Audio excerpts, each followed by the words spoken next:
Halo, berita saham terbaru hadir kembali oleh Stock for Indonesia. Nah, jangan kemana-mana ya, simak sampai habis nih beritanya.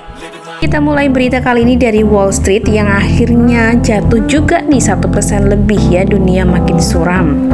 Di perdagangan Jumat kemarin ditutup yaitu Dow Jones turun 2% lebih, S&P 2,79% dan Nasdaq paling parah nih 3,81%. Wall Street ini anjlok disebabkan oleh data tenaga kerja Amerika Serikat yang bikin The Fed nih makin agresif untuk menaikkan suku bunga.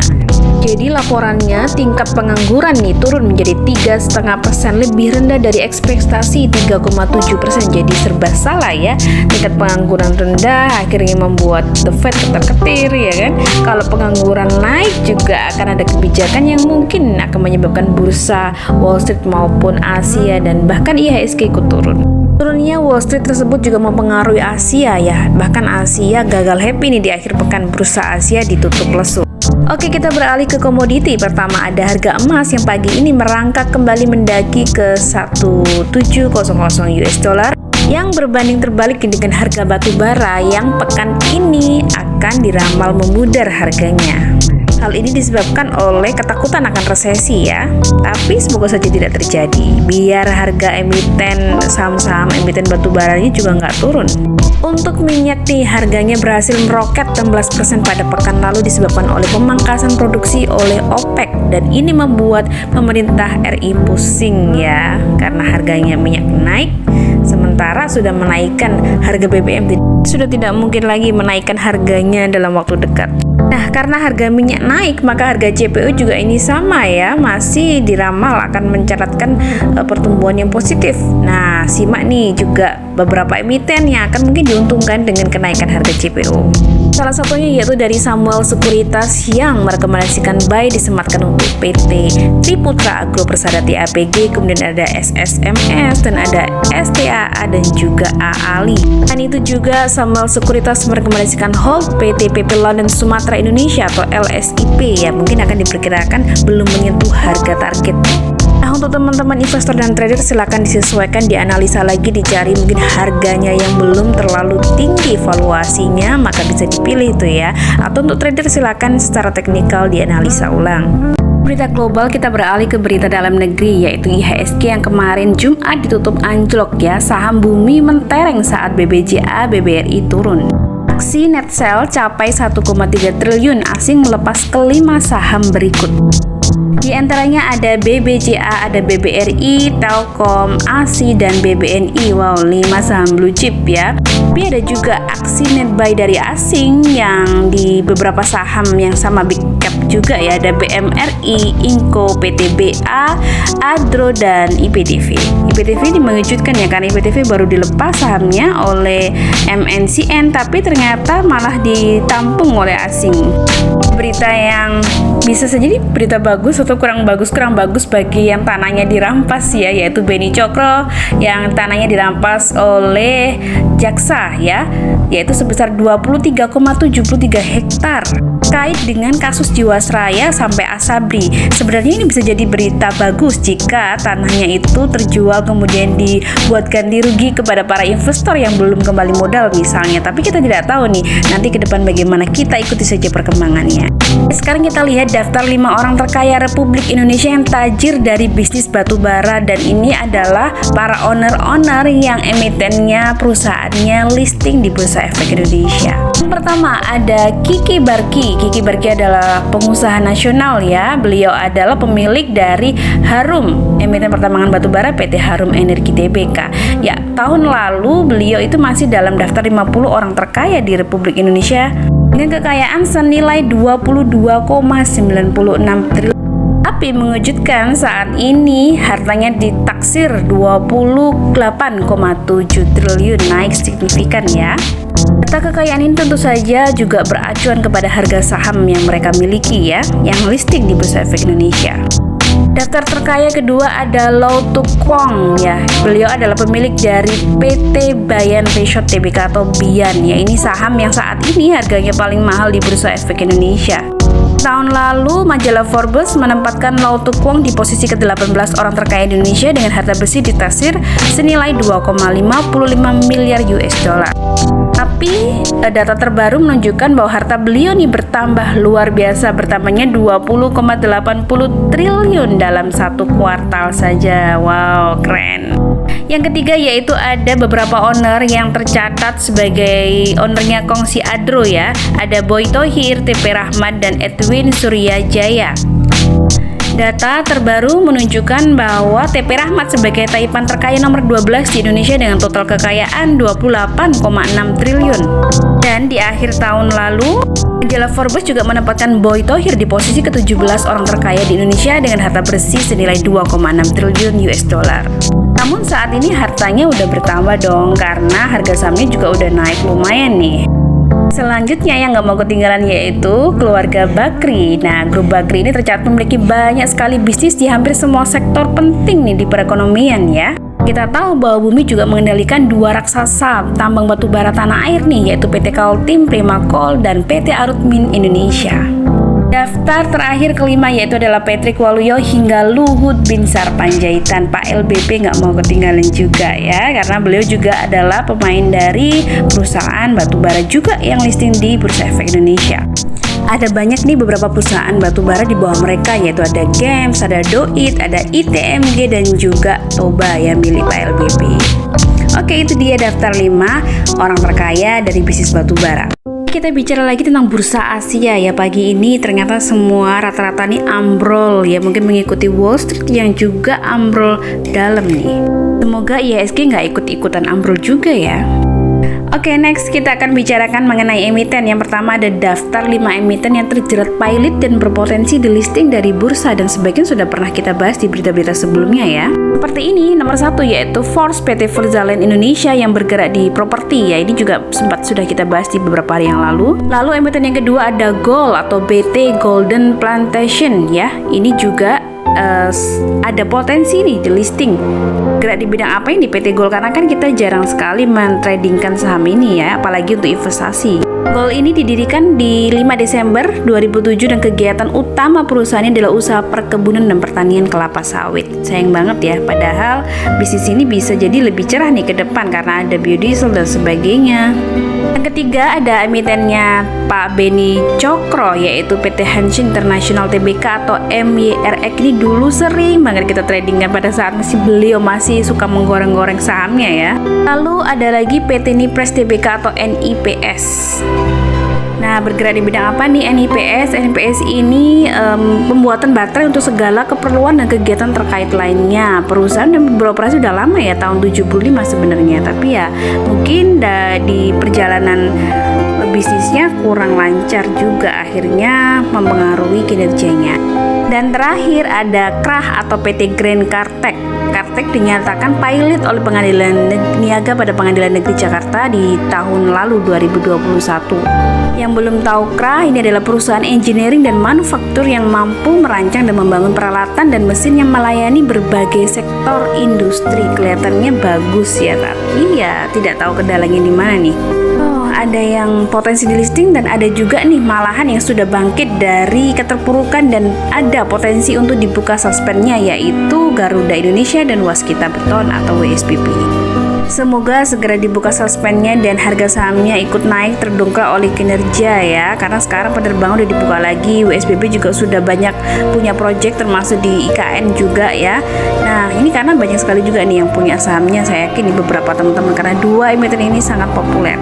Well, berikutnya kita beralih ke segmen retail ya. Ini ya, ada Matahari yang meluncurkan identitas dan citra baru ya. Jadi mengklaim bahwa akan merubah mengenai brand, kemudian harga ya, kemudian juga mungkin konsep dari galerinya ya mungkin akan lebih dipercerah ya kan, lebih menarik gitu ya. Dan Matahari juga membuka 15 gerai baru di tahun depan.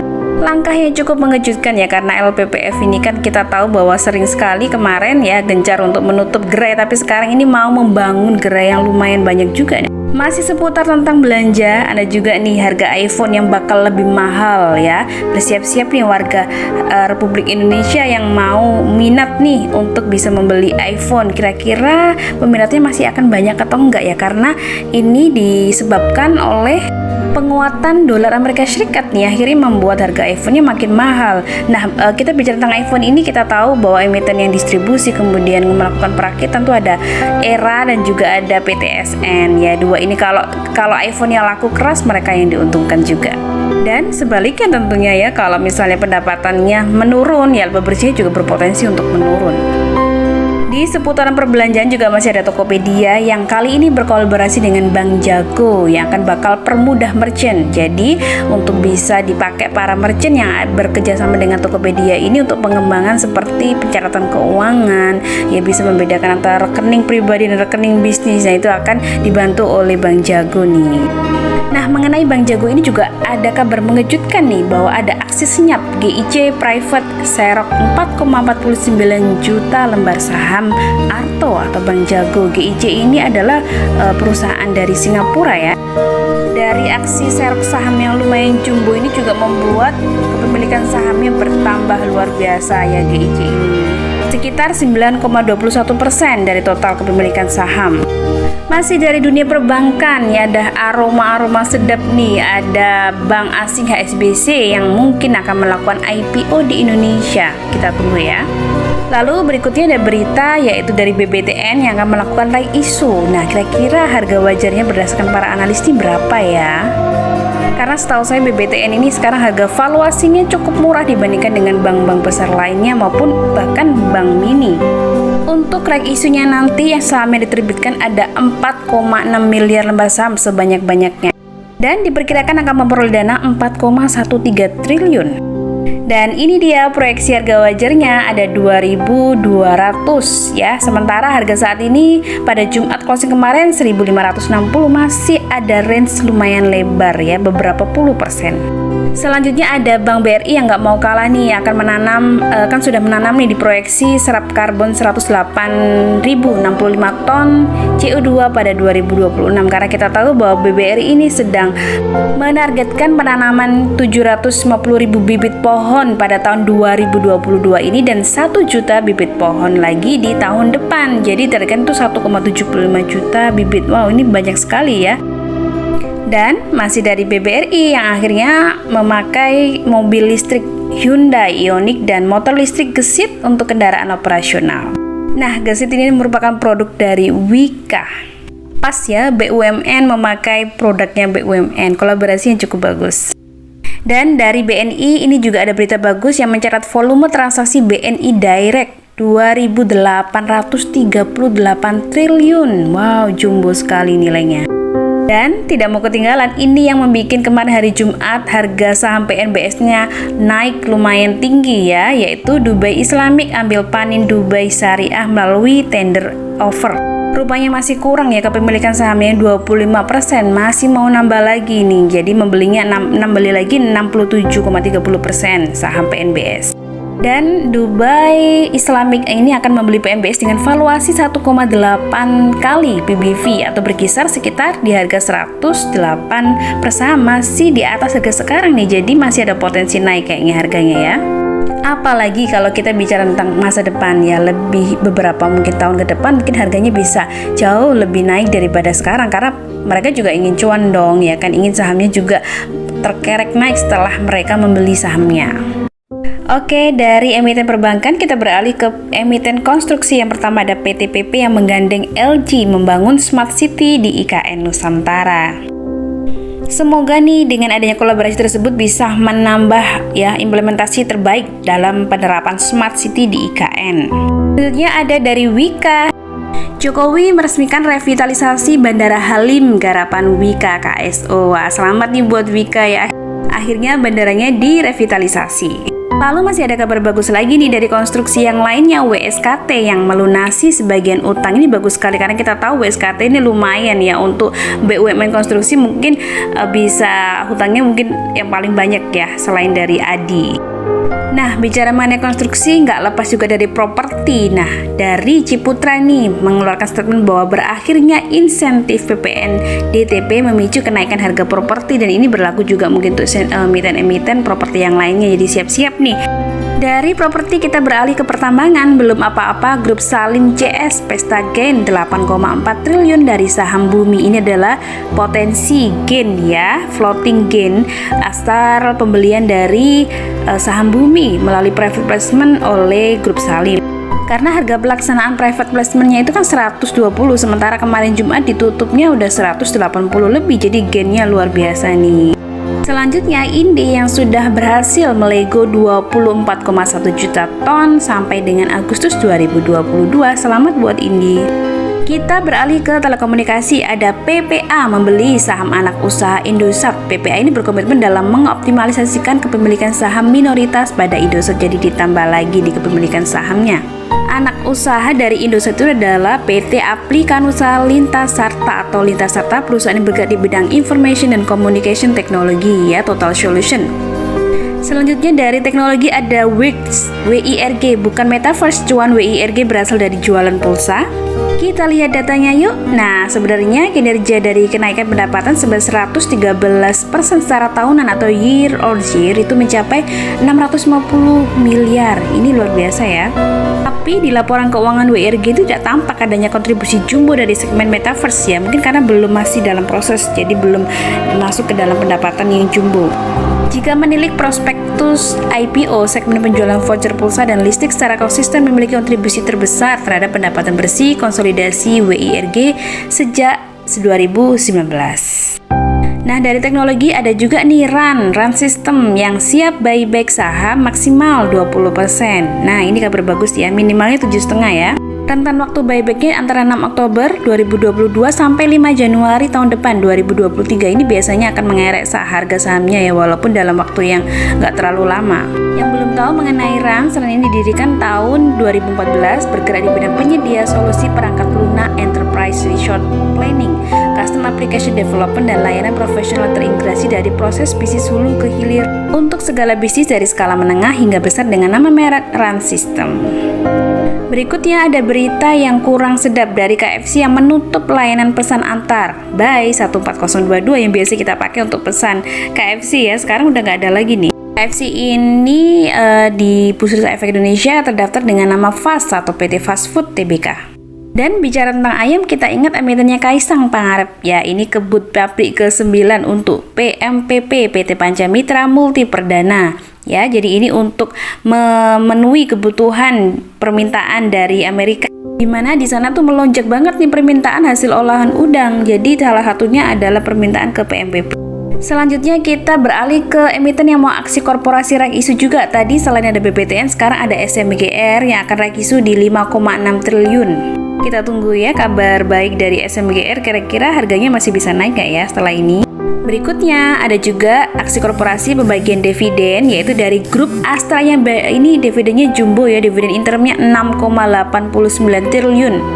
Di pembagian dividen ini dari Astra Group ada dari UMTR, AALI, kemudian ASGR, ada juga dari ACST, ada Auto, dan ini makanya terkumpulnya sampai 6,89 triliun ya. Nah, untuk aksi korporasi lain kami sudah menyediakan di grup Telegram kami, yaitu Forum Trader dan Investor SFI ya. Contohnya ada seperti ini. Ada selain tadi ada Astra Group yang akan membagikan dividen, kan salah satunya ada ASGR. Nah, jadwalnya ada di sini, cum date-nya di 17 Oktober, kemudian jumlah dividen per lembar sahamnya Rp8. Aksi korporasi lainnya ada yang terkena UMA, yaitu FPNI. Kemudian ada yang mau IPO juga, yaitu OMED atau Jaya Mas Medica Industri. Itu di harga 204 sampai 310 per lembar. IPO-nya 4 miliar lebih lembar saham atau 15% dari total saham. Nah, sekarang ini udah masuk ke masa offering ya. Jadi bisa nih udah dipesan melalui aplikasi sekuritas masing-masing. Pak kami dari SFI kerjasama dengan MNC Sekuritas. Nah, ini listing date-nya itu di tanggal 31 Oktober akhir bulan ini ya. Lalu ada juga nih beberapa emiten yang melakukan RUPS seperti BSWD, Link, kemudian ada MSIN juga. Ada juga ADCP dan juga Amar. Dan ada juga terakhir ada PKPK. Kemudian ada perusahaan yang lepas dari suspensi yaitu Etwa. Well, sampai di sini dulu Sobat Saham Indonesia. Terima kasih yang sudah menonton video ini. Semoga bermanfaat dan jangan lupa like, share, komen, dan subscribe ya. Dan buat siapa aja yang mau belajar saham, saling sharing saham dan saling belajar bersama komunitas kami Stock for Indonesia, bisa menghubungi kami di kolom deskripsi, ada nomor WhatsApp dan Telegram ya. Oke, sampai jumpa. Sampai di sini dulu, kita akan ketemu lagi di sesi video berikutnya. Sampai jumpa dan go financial freedom.